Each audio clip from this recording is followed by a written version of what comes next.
پچھلے ہفتے میں نے کرنسی اور پیسے کے متعلق بات شروع کی تھی جو درمیان میں رہ گئی تھی، لہٰذا انہوں نے ایک طریقہ شروع کیا۔ وہ طریقہ یہ تھا کہ پہلے زمانے میں لوگوں کے پاس سونے اور چاندی کے سکے ہوا کرتے تھے۔ آپ نے سنا ہوگا کہ پرانے جو گھر ہیں اس میں سے آج بھی دبے ہوئے دیواروں میں یا زمینوں میں سے نکل جایا کرتے ہیں، کیونکہ لوگ ان کی حفاظت کے لیے مختلف جگہوں پر چھپایا کرتے تھے۔ اب کسی کو کوئی چیز خریدنی ہے تو وہ ان سکوں کو لے جاتا تھا اور اپنی چیز خرید لیتا تھا۔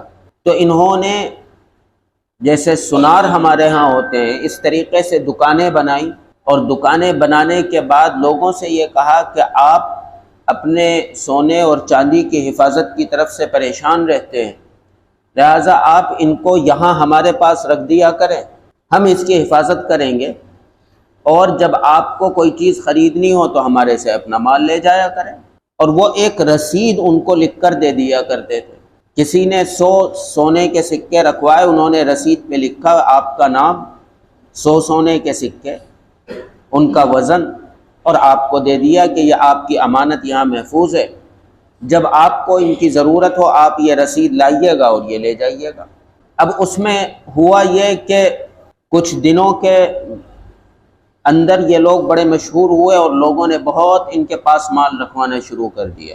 تو اس میں لوگ یہ کرتے تھے کہ کسی کو مثال کے طور پر کوئی گھر خریدنا ہے، وہ گیا وہاں سے مال لایا اور ادھر اپنا گھر خرید کر جس سے خریدا اس کو مال دے دیا، جس نے وہ پیسہ لیا اور گھر بیچا اس نے لا کر وہ مال واپس اسی کے پاس رکھوا دیا، اب اپنے نام سے اس نے رسید بنوا لی۔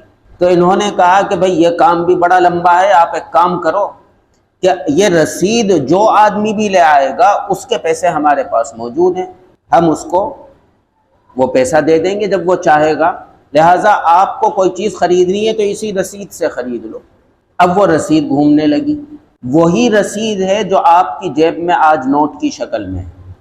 آپ دیکھیے اس کے اوپر لکھا ہوا ہے، اس نوٹ کے اوپر یہ لکھا ہوا ہے، ہندی میں لکھا ہے 100 روپے کے والے پر کہ میں دھارک کو 100 روپے ادا کرنے کی اجازت دیتا ہوں، کچھ ایسے ہی ایک ورڈ لکھا ہوا ہے۔ اس کا مطلب یہ ہے کہ آپ کے اس 100 روپے کے برابر سونا یا چاندی حکومت کے پاس جمع ہے۔ یہ جو نوٹ ہے یہ تو کاغذ ہے، اصل اس نوٹ کی جو قیمت ہے، اس 100 روپے کی جو حیثیت ہے، اتنے سونا آپ اس کے حقدار ہیں جو آپ کی جیب میں رکھا ہے۔ اس میں انہوں نے 2 کام کیے۔ ایک کام تو یہ کیا کہ لوگوں کا سونا اپنے پاس جمع کیا اور اس کو کاروبار میں لگایا، لوگوں کو قرضہ دینا شروع کیا اس پیسے سے۔ پیسہ کس کا؟ آپ کا، پیسہ عوام کا، اور اس پر سود کون کھا رہے ہیں؟ یہ لوگ۔ پھر اس کے بعد اگر ہم اس پر تفصیل سے بات کریں گے تو بات بہت لمبی ہو جائے گی۔ پھر اس کے بعد انہوں نے اس کو بینک کی شکل دے دی۔ یہ لوگ اتنے مضبوط ہو گئے یورپ کے اندر کہ یورپ کی بڑی بڑی حکومتیں ان کی مقروض ہو گئیں۔ میں یہ بتلا رہا تھا کہ وہ جو پیسہ تھا، اس پیسے نے، مال نے، جو کہ سونا اور چاندی تھا، اس نے شکل اختیار کی کاغذ کی، اور پھر اس نے ایک اور شکل تبدیل کی، کریڈٹ کارڈ کی، اور اب ایک تیسری شکل آ گئی ہے۔ وہ کیا ہے؟ وہ ہے نمبروں کا کھیل۔ مجھے آپ کو 10,000 روپے دینے ہیں، جیب سے موبائل نکالوں گا، 10,000 ڈالوں گا اور آپ کو بھیج دیا۔ میں نے کہا آپ دیکھ لو آپ کے پاس آ گیا۔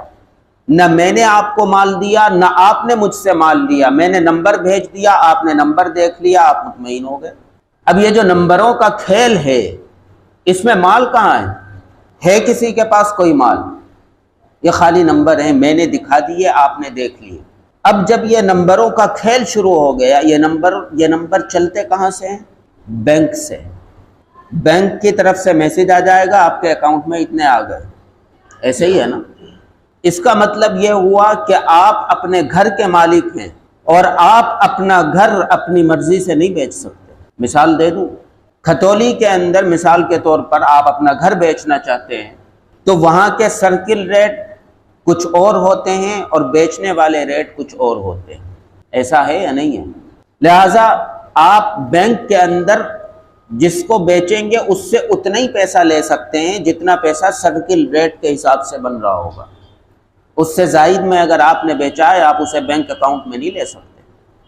مال آپ کا، اور آپ اس کو اپنی مرضی سے نہیں بیچ سکتے، آپ اپنی مرضی سے سودا نہیں کر سکتے، اپنی مرضی سے اس کا پیسہ کا لین دین نہیں کر سکتے۔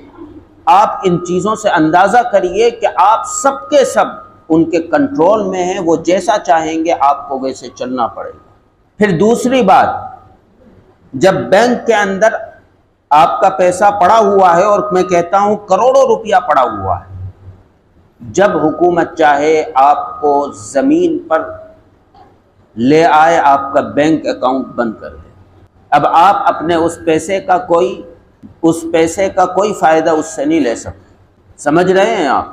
لہٰذا انہوں نے باقاعدہ پلاننگ کے ساتھ لوگوں کے اوپر کنٹرول کرنے کے لیے، غلام بنانے کے لیے یہ طریقے اختیار کیے، اور باقاعدہ نئے قوانین جو آ گئے ہیں ان قوانین میں یہ لکھا ہوا ہے کہ اگر پہلے کڑکی ہوا کرتی تھی، اگر کوئی مجرم ہوتا تھا، کیسے ہوتی تھی کہ پولیس آتی تھی اور اس کے گھر بار کو سیل کر کے چلی جاتی تھی، اب اس کی ضرورت نہیں ہے۔ اب تو بینک اکاؤنٹ بند کیے، آپ فقیر۔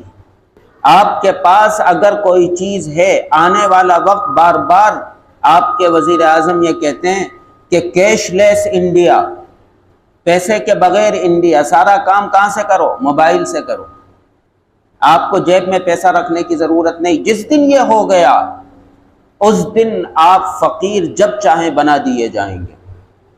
آپ کے پاس موٹر سائیکل ہے، آپ اس کو بیچ کر اپنا پیٹ نہیں بھر سکتے، اس لیے کہ کیش لیس جب ہو جائے گا تو جو بھی بیچیں گے وہ بینک کے ذریعے ہی بیچیں گے۔ آپ نے 10,000 روپے کی بیچی تو 10,000 آپ کو نہیں ملیں گے، وہ آپ کو نمبر دکھائے گا، بھیج دیا، اور بینک اکاؤنٹ بلاک ہے، حکومت نے بند کر رکھا ہے۔ اب آپ کو اپنی کسی چیز سے کوئی چیز حاصل نہیں ہوگی۔ لہٰذا یہ ان کا طریقہ ہے